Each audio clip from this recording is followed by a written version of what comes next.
আচ্ছা বন্ধুরা, এবার আমরা দেখব পাঁচের দাগের অঙ্ক। অষ্টম শ্রেণীর কোষে দেখি 100 পাতা হচ্ছে, কোষে দেখি 10.1। আমরা পাঁচের দাগের অঙ্ক করব। পাঁচের দাগের অঙ্কতে কি রয়েছে আমরা পরপর অঙ্ক করে যাচ্ছি। পাঁচের দাগের অঙ্ক রয়েছে, দেখো, মঙ্গলপুর গ্রামের একটি আশ্রয় শিবিরে 4000 জন লোকের 9 দিনের খাবার মজুদ ছিল। 3 দিন পরে 1000 জন লোক অন্য জায়গায় চলে গেলেন। যারা রয়ে গেলেন অবশিষ্ট খাবারে তাদের আর কতদিন চলবে ত্রৈরাশিক পদ্ধতিতে হিসাব করে লিখি। দেখো এখানে ফাংশনটা কীরকম রয়েছে। প্রথমে শিবিরে লোক ছিল কত, 4000 জন। 1000 জন লোক চলে গেছে, মানে লোক এখানে বিয়োগ হবে, কম হয়ে গেছে। এরা অন্যত্র চলে গেছে, অন্য জায়গায় চলে গেছে, মানে অর্থাৎ পালিয়ে গেছেন কতজন, 1000 জন। তাহলে একটা জিনিস ভাবো, প্রথমে 4000, মনে করো সরকার থেকে কিছু লোক দেওয়া হয়েছিল, বা কিছু পুলিশের আশ্রয়ে 4000 জন লোক ছিল। তাদের তো একটা হিসাব করে খাবার দেওয়া ছিল 9 দিনের। তাহলে সেখানে কি হয়েছে, 9 দিন খাবারের মজুদ ছিল। 3 দিন পর তাহলে কি হয়েছে, 3 দিন ওই 4000 জন খাবার খেয়েছে। তারপর কি হয়েছে, ওই 4000 জনেরই খাবার কিন্তু বাকি কদিনের রয়ে গেছে দেখতে হবে হিসাব করে। এখানে কি 9 দিন থেকে 3 বাদ চলে যাবে, মানে 6 দিনের খাবার রয়েছে।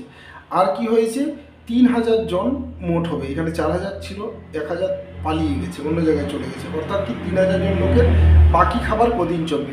নিশ্চয়ই বোঝা যাচ্ছে বেশি দিন চলবে, কারণ 4000 জনের এখানে 9 দিনের খাবার 3 দিন খেয়ে ফেলেছে, মানে 6 দিন।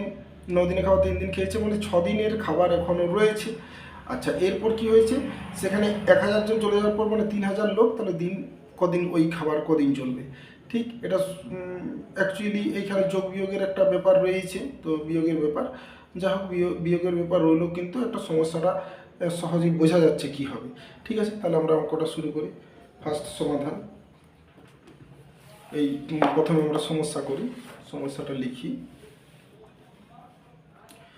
অঙ্ক হচ্ছে পাঁচের দাগ। প্রথমে লিখব লোক সংখ্যা।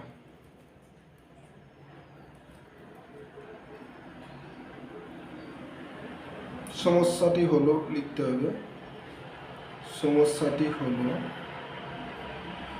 লোক সংখ্যা জন, আর এখানে কি আছে, মানে খাবারের দিন সংখ্যা, মানে খাবার কতদিন চলবে।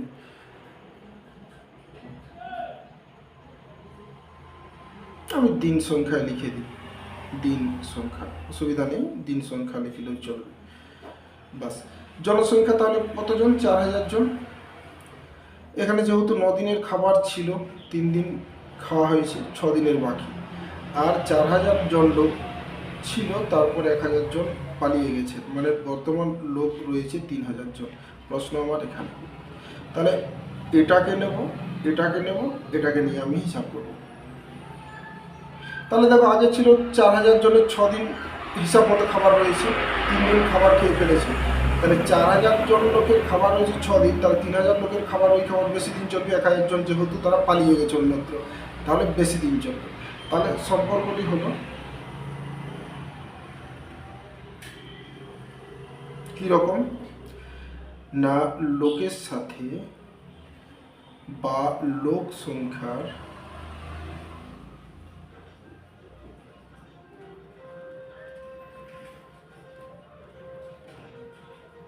লোক সংখ্যা কমলে খাবার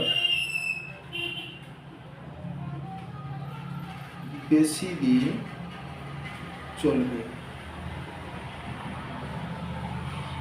তাই খাবারের সাথে জনসংখ্যার কি সম্পর্ক বলো তো, যেহেতু জন কমছে তাহলে দিন বাড়ছে, মানে ব্যস্ত সম্পর্ক, এধারটা কম এধারটা বেশি, কি হবে তাহলে, ব্যস্ত সম্পর্ক। বাস, তাহলে কি অনুপাতটা কীরকম না, যদি 4000 আগে লিখি, অনুপাত 3000, তাহলে সমানুপাত x:6। এবারে লিখব কি এখানে, সমাধান 4000 বাই 3000 আমি সরাসরি এটা করে নিলাম, তোমরা একটু লিখে নেবে। কোনাকুনি গুণ 3000x, এই লাইনটা লিখে নিবে আরেকবার। আর এটা হচ্ছে 4000 গণিত 6 বা x সমান তাহলে 4000 গণিত 6/3000। এটা গুণ সম্পর্ক রয়েছে পাশে, এটা যদি আসে এখানে হবে কি সম্পর্ক? ভাগ সম্পর্ক, মানে নিচে। তাহলে 3টা শূন্য 3টা শূন্য কেটে দিলাম, এটা 2, 3 দুগুণে 6, তাহলে কি হচ্ছে? বা x সমান 4 দুগুণে 8। ঠিক আছে, তাহলে কি যে ওই খাবার, অতএব ওই খাবার বাকি লোকের 8 দিন চলবে। তাহলে বোঝা গেল বন্ধুরা? যদি না বুঝতে পারো প্লিজ আমাকে কমেন্ট করে জানাও তোমাদের কি অসুবিধা হচ্ছে বা কত দাগ অঙ্ক করতে হবে, একদম সেটা নির্দিষ্ট করে কিন্তু আমাকে জানাও। আমি তোমাদের অঙ্ক অবশ্যই